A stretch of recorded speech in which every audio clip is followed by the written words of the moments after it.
the entry of Indonesian ideas, movements begin to spring up. Syarikat Islam, for instance, which is set up in Java, eventually opens up branches in Malaysia as well. You begin to see the Syarikat Islam moving all the way up to Terengganu by the 1920s, opening up branches.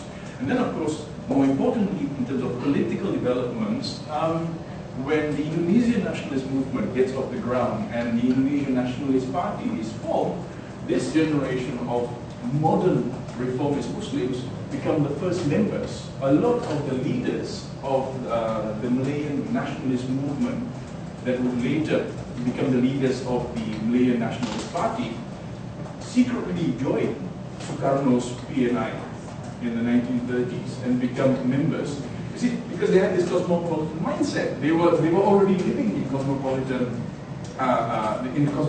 straight settlements, so had no sense of national loyalty. There was no Malaya to talk about. There was only Nusantara, there was only Southeast Asia. And they saw people like Sukarno as the new heroes, their new idols. So a large number of modern reform-minded Malay Muslims begin to support the Indonesian movement because the idea then was the creation of an independent Southeast Asia, one Malaya Raya or Indonesia Raya. So there was never any sense of betrayal of your Malay state because the idea of collective independence, that was the primary objective. And so by the 30s we see the direction of modern Islamic thought in Peninsular Malaysia moving in another direction. It began as a critique of tradition, it began as a critique of religious obscurantism, it began as a call for the reform of textual interpretation, the reform of religious praxis, but by the 30s it then takes on an increasingly nationalist approach as well.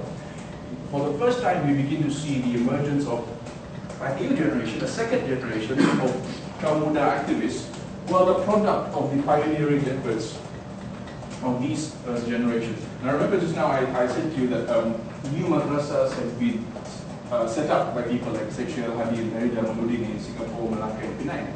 Now by the 1930s, the first generation of graduates emerged from these madrasas. And Madrasa Al-Mashur, again in Penang, is very important because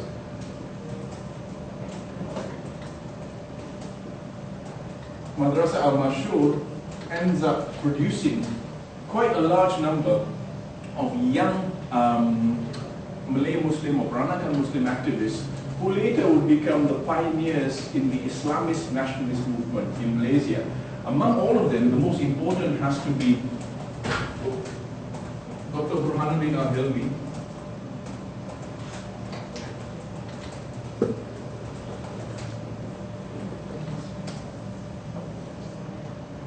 Dr. Burhanuddin Al-Hilmi, who was a product of the Madrasa Al-Mashur in Penang, and Dr. Burhanuddin Al-Hilmi remains in history as one of the most important Malay Muslim thinkers of the 20th century because this man could have been the first Prime Minister of Malaysia.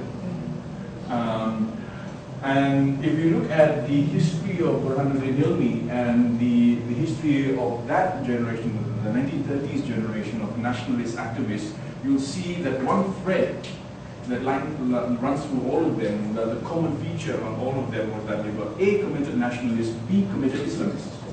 And they were equally committed to the reform and modernization of Islam as they were to the independence of Malaysia.